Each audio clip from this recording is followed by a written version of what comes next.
Hello students, welcome back to English online class.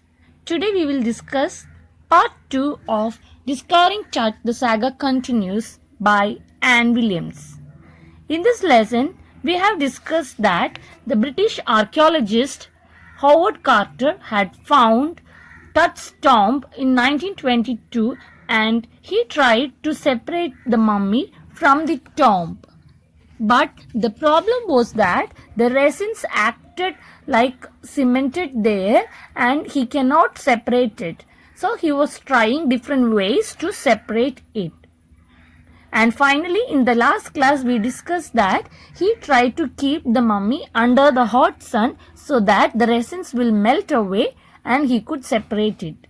Let's see what happens today. For several hours, he set the mummy outside in blazing sunshine that heated it to 149 degrees Fahrenheit. Nothing budged. He reported with scientific detachment that the consolidated material had to be chiseled away from beneath the limbs and trunk before it was possible to raise the king's remains. So nothing happened as he wished that sometimes in the sunshine it may melt, but nothing worked. So he thought that there is no other idea other than to chisel away, that is to carve the dead body from the tomb. So he decided to chisel away the mummy from the tomb. In his defense, Carter really had little choice. If he hadn't cut the mummy free, thieves most certainly would have circumvented the guards and ripped it apart to remove the gold. In Tut's time, the royals were fabulously wealthy and they thought or hoped they could take their riches with them. So, there was no other choice for Carter other than to chisel away the mummy, because if he left the mummy free and thought of different ideas, there are chances that the thieves would rip the dead body and would take away all the gold which was kept in the tomb. So there was no other choice, so he decided to chisel away the dead body.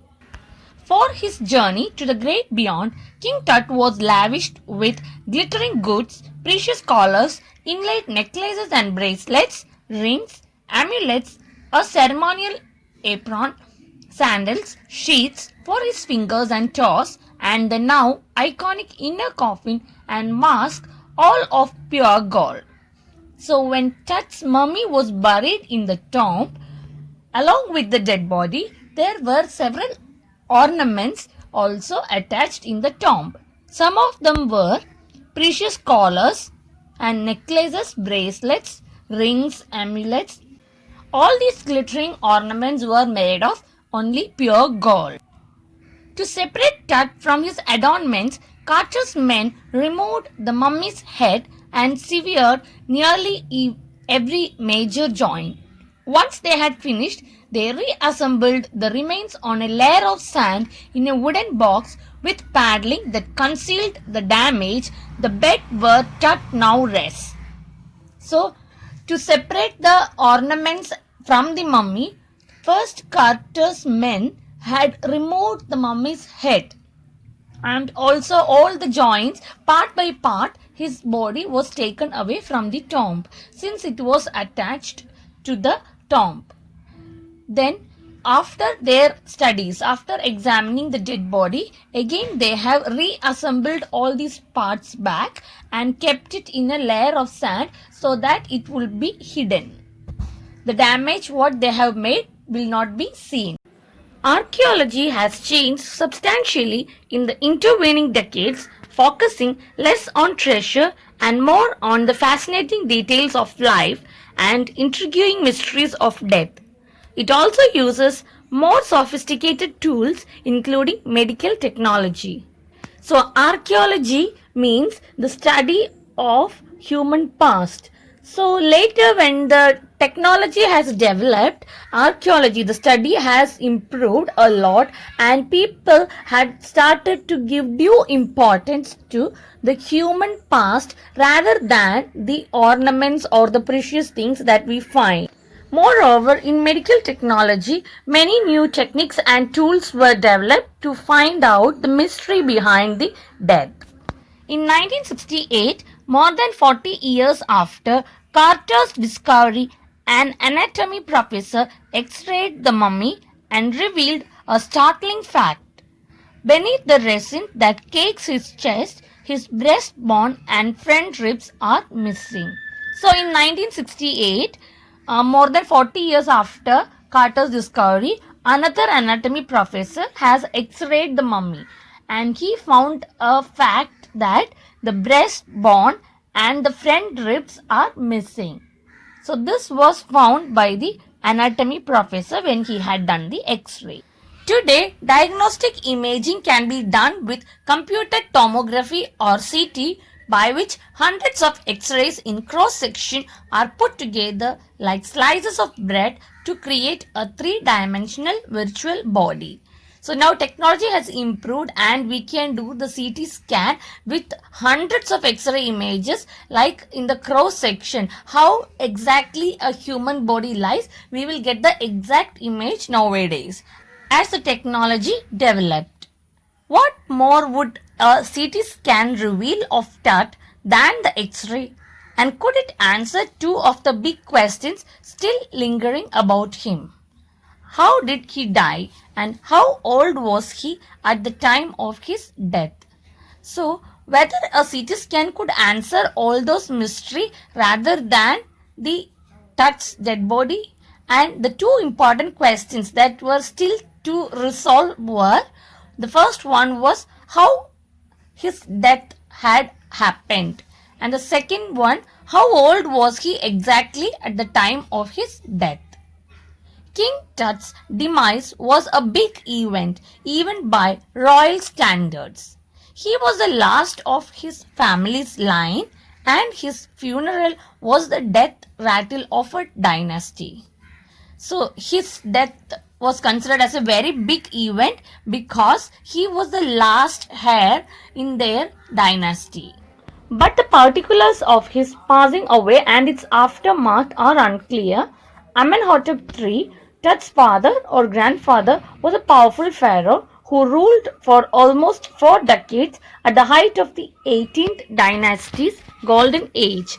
His son Amenhotep IV succeeded him and initiated one of the strangest periods in the history of ancient Egypt.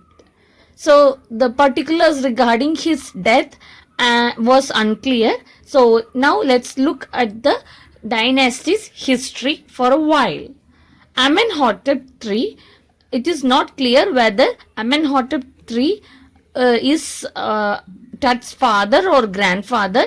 He was a powerful pharaoh. Pharaoh means king, who ruled almost 4 decades at the height of 18th dynasty's golden age. That period is considered as a golden age because they were immensely wealthy and the Pride dynasty.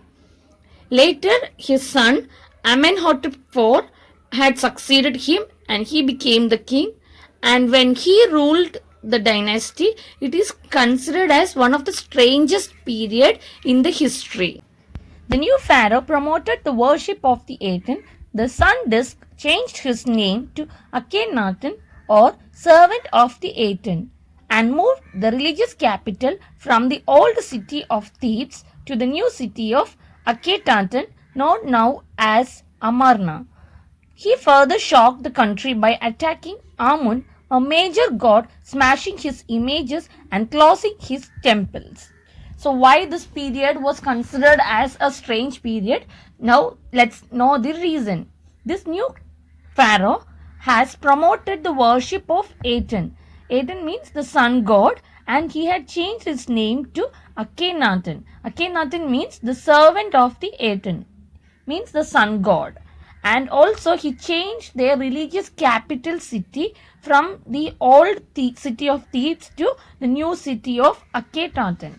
And now it is known as Amarna. Moreover, he had broken all the images of the god Amun which they were praying on those days.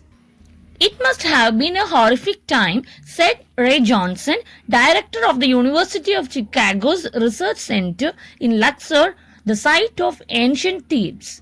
The family that had ruled for centuries was coming to an end, and then Akhenaten went a little wacky. After Akhenathan's death, a mysterious ruler named Smenkhare appeared briefly and exited with hardly a trace. So Ray Johnson, the director of the University of Chicago's Research Center, has commented that was a horrible time when Amenhotep had came into the rule. Akhenaten was a little wacky. Wacky means almost behaving very strange. And after his death, another mysterious ruler named Smenkhare appeared for a short period of time, and then he also left or died without leaving any trace. And then a very young Tutankhaten took the throne, King Tut, as he is widely known today. The boy king soon changed his name to Tutankhamun, living image of Amun, and oversaw a restoration of the old ways. He reigned for about 9 years and then died unexpectedly. Regardless of his fame and the speculations about his fate, Tut is one mummy among many in Egypt. So after Smenkhare, Tutankhaten came to the throne, or King Tut, and he changed his name from Tutankhaten to Tutankhamun. Tutankhamun means the living image of Amun. Amun was the major god which they were praying in those days. And when Akhenaten came to the rule, he had changed, as we discussed earlier. So he restored, once when he came to the throne, he restored again their major god as Amun, and he changed his name also from Tutankhaten to Tutankhamun. He ruled for 9 years and died unexpectedly. So now let's have a quick look of their history. Amenhotep III, a powerful pharaoh, it is not known whether he is a father or grandfather of Tut. He ruled for 4 decades at climax of 18th dynasty's golden age. Strange period of the ancient history. Amenhotep IV came as a successor.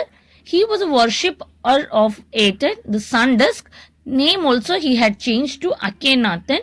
He changed the capital from Thebes to Akhetaten, and he attacked the god Amun and shattered all the images and closed the temples of god Amun. It was a horrible time when he came to the ancient history as a ruler. Young Tutankhaten took the throne. After Smenkhare, who came for a short period of time, Tutankhaten came to the throne. Changed his name also from Tutankhaten to Tutankhamun. The meaning of the name was the living image of the god Amun. He started the revival of the old ways which they ruled and also prayed god Amun. He ruled for 9 years and then died unexpectedly. Hope you had understood what is taught today. Let's discuss the part 3 in the next class. Thank you all.